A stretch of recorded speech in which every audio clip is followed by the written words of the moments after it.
Can you please tell us why Operation Ottawa was set up? Well, Operation Ottawa was set up because a decision was made for us to look at outstanding serious crime within the force area, and in particular, when you look at it, the most serious offences that we had was those that were committed in Pembrokeshire between 1985 and 1996. That's the two double murders and the attack on the teenagers at Milford Haven.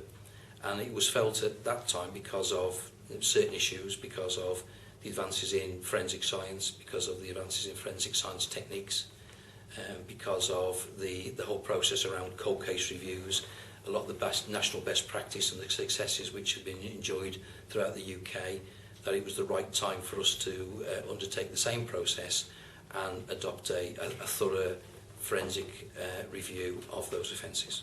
So what was different in this cold case review from the previous investigations? Well, the previous investigations were very much looking at the here and now. An offence had taken place and an investigation team was put in place to actually respond to those set of circumstances and line of inquiry. Whereas in the cold case review, it was to look at what we believe were the linked offences, and to want to confirm that in particular that the attack on the actual teenagers was linked to the Dixons and the Scoveston Manor murders, which is a process we'd already been through. And in doing so then was to adopt a very focused review of the forensic aspects of it, always bearing in our mind that John Cooper was there as a suspect. So the different processes in what the focus of the investigations are. So did those cases set up the work that could take place in the cold case reviews? Without doubt at all, and quite clearly is that the foresight of the SIO in 1985, in 1989, and in particular the Huntsman team in 1998 are significant contributors to the position that we now find ourselves in that they had the foresight to retain that material in the belief that at some stage we would be in a position to bring to bear modern day science and processes on those that material and the exhibits. Talk us through how you got all that evidence back. Well, initially what we needed to do was to identify where it was, and look at the various locations where exhibits had been stored, whether it was in police properties or whether it was within our forensic science service providers. And in doing so then was to go through a process of the identification and recovery of that, and also then the cataloguing of that material together with the processes it had been subjected to over the years. And that was quite a significant part of our initial approach. And what we did is that we treated the locations as crime scenes. Scenes of crime officers went into them, suited and booted, with all the protective clothing that would use on any crime scene, and went about the recovery, the recording and photographing of the exhibits and material as we recovered it. Tell us about John William Cooper. What kind of person is he? How would you describe him? Well, John William Cooper is a dangerous, evil man, and I can't think of any other way of describing him. And clearly, professionals will have probably a more clinical way of describing him. But in my terms, he is an evil man.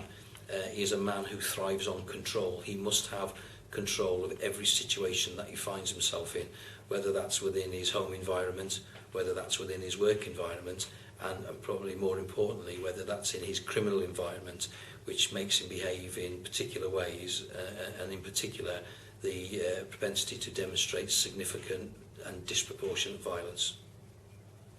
Operation Ottawa has now come to an end. What does this mean for the force? Well, clearly the offences are probably the most serious, or amongst the most serious offences in the force is history. And clearly the location that took place in Pembrokeshire, an area of outstanding natural beauty. It's a place where people go on holiday, and it's an area which suffers relatively small amounts of crime, in particular serious crime. So to have this dark shadow hanging over us, and I live in Pembrokeshire for all these years, has been significant. And the fact that we have contributed to lifting that, I think, is something that will remain with us for a long time. And I think it's that sense of achievement for the force, for the individual officers who did all the hard work and contributed to it, to those officers who were involved in the original investigations and made key decisions.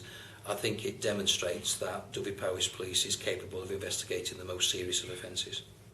What does this mean for you personally?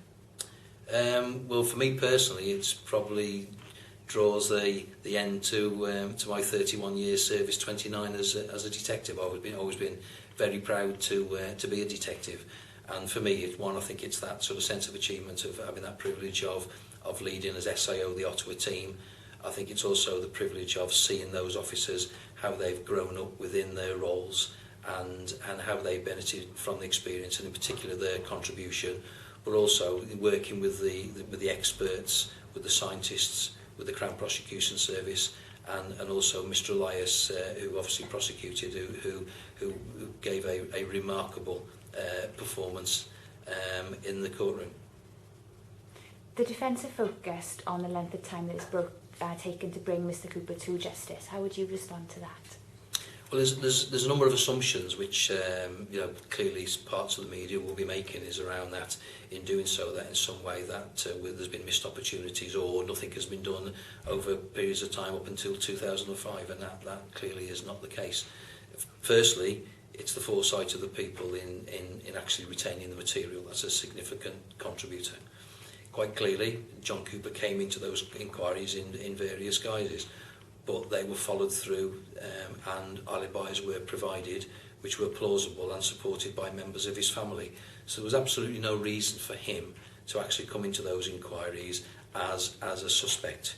Clearly there was profiles done of possibly people who could fit the profile of the offender, but that would fit a large number of people living within that area at the time, and at no stage will that profile actually give you the name of the offender.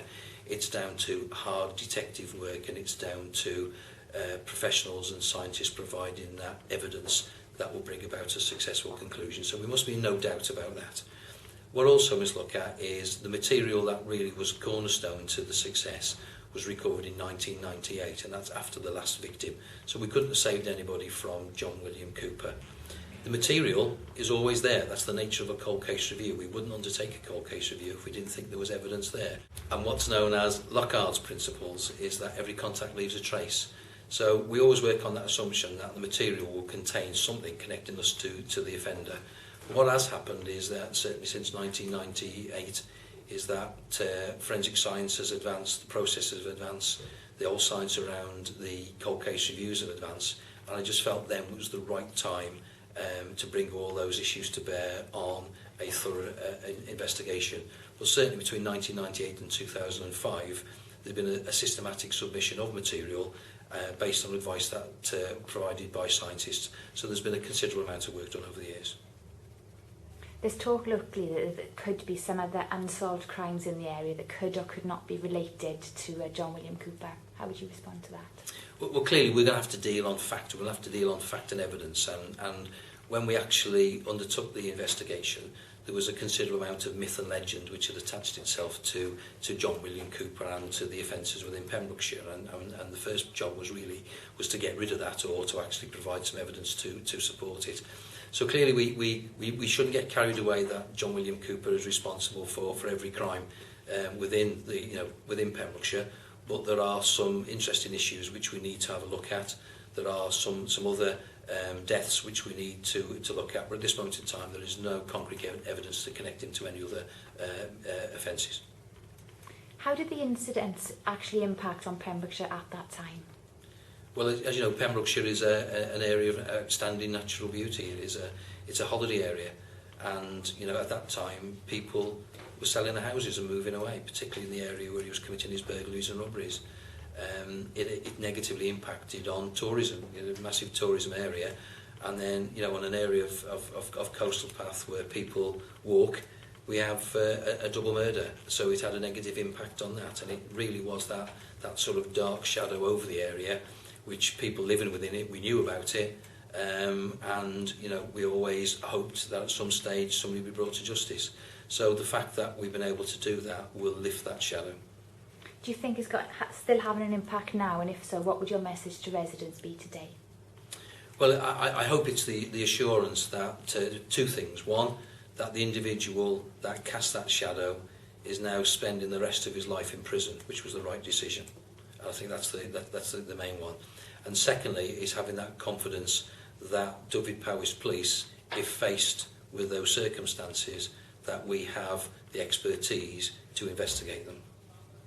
The families of the victims and some of the victims themselves have been in court and they've released a joint media statement.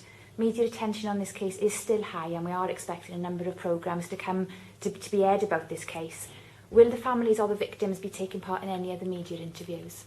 No, certainly in relation to an initial statement is that there will be a joint statement will be issued on behalf of the victims and victims' families by Tim and Julie Dixon. After that, they, and I would hope that the media respects the fact that they now want to put this behind them and get on with their lives, so there would be no other engagement with the media. How do you think the family have coped throughout this traumatic time? I think that they've been remarkable. I think they've been remarkable in their dignity, in their patience, in their unwavering support that they've given to me and the investigating team. And that's not, not just the families of the murder victims, that's the victims of the attack in Milford Haven as well. And I think they've shown remarkable resilience. And having seen that and seen the personalities, I'm quite confident that they'll be strong enough now to put this behind them and move on. Detective Chief Superintendent Steve Wilkins, thank you very much.